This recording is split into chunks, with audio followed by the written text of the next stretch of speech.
पानी पीटीआई और बुशरा बीबी को मजमूई तौर पर 17 साल कैद की सजा सुना दी गई है।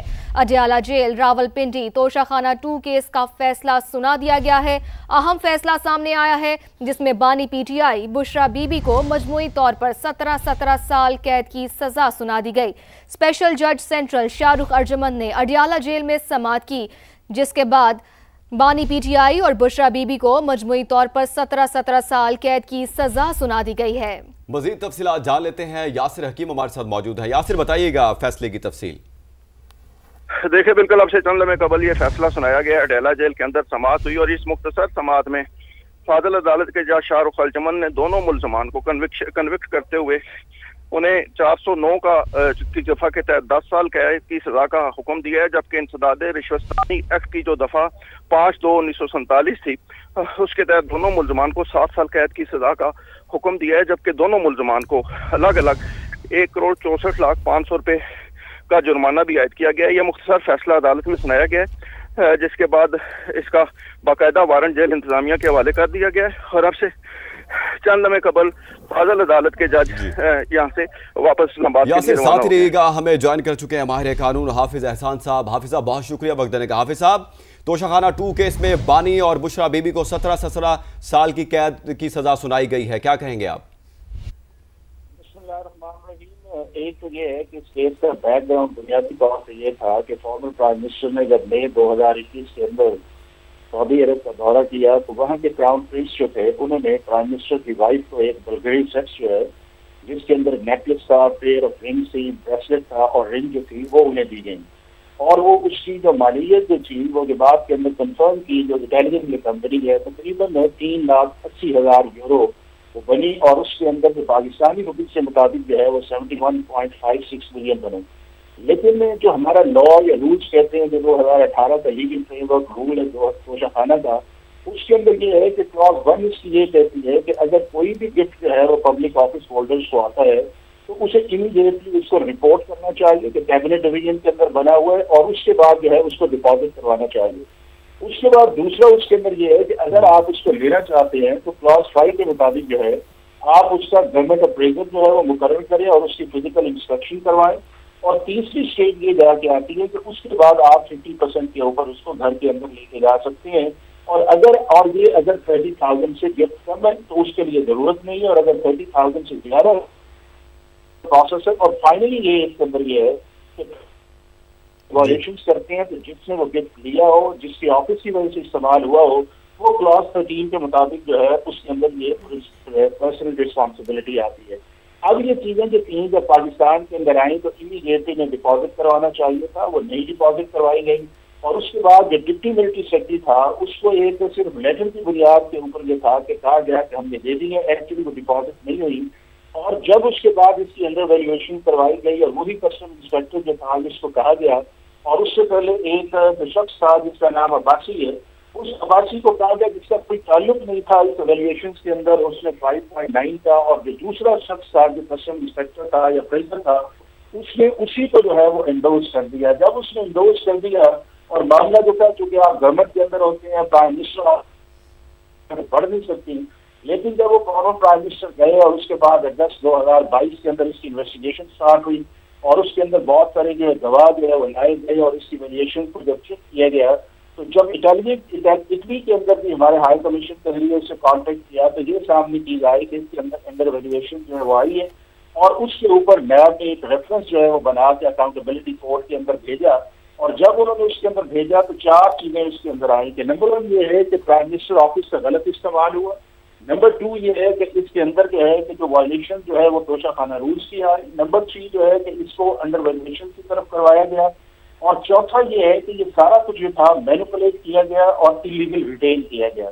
उसके ऊपर अकाउंटेबिलिटी कोर्ट के अंदर जब चला तो नायब की जो अकाउंटेबिलिटी कोर्ट है सुप्रीम कोर्ट की जजमेंट आई और जजमेंट होने के बाद मामला जो है वो FIU पे गया और वहाँ के ऊपर सारे प्रोसेस के बाद दिसंबर 2024 के अंदर चार्ज फ्रेम किया गया और उस चार्ज फ्रेम होने के बाद जो है आज आपके सामने चीज आई और जो चार्ज फ्रेम किया गया वो section 409 Pakistan penal code, 109 Pakistan penal code और 52 पाकिस्तान करप्शन एक्ट 1947 के अंदर किया गया और दोनों को कहा गया कि इन्होंने इन लॉज की भी वायलेशन की है, ये बेनिफिशियरीज भी हैं, और इन्होंने इसके अंदर डायरेक्टली ये सारी सुपरविजन के अंदर हो गए प्राइम मिनिस्टर ऑफिस का गलत इस्तेमाल हुआ। तो मैं समझता हूँ कि सारी चीजें जो प्रोसिक्यूशन लेके आई है और उसके अंदर वो सारी चीजें थी, और इनके पास सिर्फ एक ही डिफेंस ये था कि हमने 2018 के मुताबिक जो है उसको रिटेन किया है। हालांकि एडमिटेडली ये है कि इसकी मार्केट वैल्यू जो है, जो खुद कंपनी ने कहा या जो वैल्यूएशन आई हो तकरीबन 3,80,000 है, और उसको सिर्फ 5.8 मिलियन 58 लाख पे करवाया गया, और फिर उसके बाद जो है कि सिर्फ 2.9 मिलियन दे के चीजों कर गए। तो मेरा ख्याल है कि सीरियसली जो है वो फॉर्मर प्राइम मिनिस्टर जो नैरेटिव बनाते थे कि हमारे इन ऑफिस के अंदर बैठ के जो मिसयूज ऑफ अथॉरिटी या मिसयूज ऑफ पावर किया जाता है, ये उसी की कंटिन्यूटी है जो नहीं करना चाहिए था। और वो जो नैरेटिव देते थे, मेरा ख्याल है उसकी नैरेटिव की खुद ही उन्होंने डिफाइन की है, और जिसका सीरियस चैलेंज जो है उनकी वाइफ को, और उन्हें खुद आया जिसके अंदर 10-10 साल सजा एक सेक्शन के अंदर आई है, 7-7 साल एक के अंदर आई है, 1 करोड़ से ज्यादा जो है जुर्माना उसके अंदर आया है, और ये डिस्क्वालीफाई हो गए हैं फॉर फर्दर 5 ईयर्स जो है आर्टिकल 63 के मुताबिक जो है सजा के बाद इनका पीरियड जो है वो शुरू होगा। तो मेरा ये ख्याल ये है कि एक सीरियस किस्म का जो लीगल कॉन्सिक्वेंस उनके सामने आया है जो उन्हें नहीं करना चाहिए था, और अदालत इस नतीजे पर पहुंची क्योंकि ये सारी वो चीजें थी जो डॉक्यूमेंट्री थी। नंबर 1 ये है कि एडमिटेडली जो थी, जो वैल्यूएशन थी वो अंडर वैल्यू थी। एडमिटेडली जो इनके सेक्रेटरी इनाम था उसने ये बताया कि किस तरह उसने जाके वो जो लड़का वासी था उसको जाके ये दिया। एडमिटेडली ये है कि ये गिफ्ट पाकिस्तान के अंदर आए, डिपॉजिट नहीं कर गए। एडमिटेडली ये है कि डीएमएस का जो लेटर था वो सिर्फ एक खानापुरी के तौर पे था और उसके अंदर कोई चीज नहीं थी। और एडमिटेडली ये है कि इन चीजों को बाद के अंदर जो है वो प्रोड्यूस भी नहीं किया गया। तो मैं ये समझता हूँ कि वो सारी चीजें एविडेंस ऐसी थी कि जिसके नतीजे के ऊपर जो है आज जो FIA कोर्ट है उस नतीजे पर पहुंची है। तो फॉर्मर प्राइम मिनिस्टर जो है इनको चार्ज एंटी करप्शन एक्ट के पाकिस्तान पीनल कोड के अंदर किया गया। जी बिल्कुल हाफिज साहब, आप बिल्कुल दुरुस्त कह रहे हैं। हमें साजिद भट्टी साहब माहिर कानून है, उन्होंने भी ज्वाइन किया है। साजिद साहब, बानी PTI और बुशरा बीबी के खिलाफ तोशाखाना 2 केस में उनको 17 साल कैद की सजा सुना दी गई है और साथ ही 1 करोड़ से ज्यादा का भी जुर्माना किया गया है। क्या कहेंगे इस पर? जहाँ तक सजा का ताल्लुक है तो वो जो 10 साल है और फिर 7 साल दूसरे ऑफेंस में है तो कुल तो 17 साल बनती है। लेकिन अगर कंकरेंट फर्ज करें चलती हैं तो फिर मैक्सिमम जो सजा है वही काउंट होगी 10 साल, क्योंकि 7 जो है वो कंकरेंट चलेगी उसके, तो ये 10 साल की सजा है। सही। 7 साल जो है वो दूसरे ऑफेंस में है, तो दोनों इकट्ठी चलेंगी। अब बात यह है कि सजा कैसे हुई। देख लीजिए कि इस केस को चलते हुए तकरीबन 2-2.5 साल हो चुके हैं, और इन 2.5 सालों में इस केस की इन्वेस्टिगेशन और फिर उसके बाद इसका ट्रायल हुआ। तो ट्रायल में तमाम तर जो डिफेंस की जो उनको मौके थे वो दिए गए। उनकी मर्जी के वकील थे, उनको शहादत देने की जो है वो भी इजाजत थी। तो उसके बाद अगर अदालत ने फैसला किया तो अदालत ने डेफिनेट तमाम तर शवाहिद को देखते हुए अल्टीमेट ये सजा दी होगी। जी साथ ही रहिएगा। आप हमें ज्वाइन कर चुके हैं हारिस अजमत साहब। हारिस साहब बहुत शुक्रिया।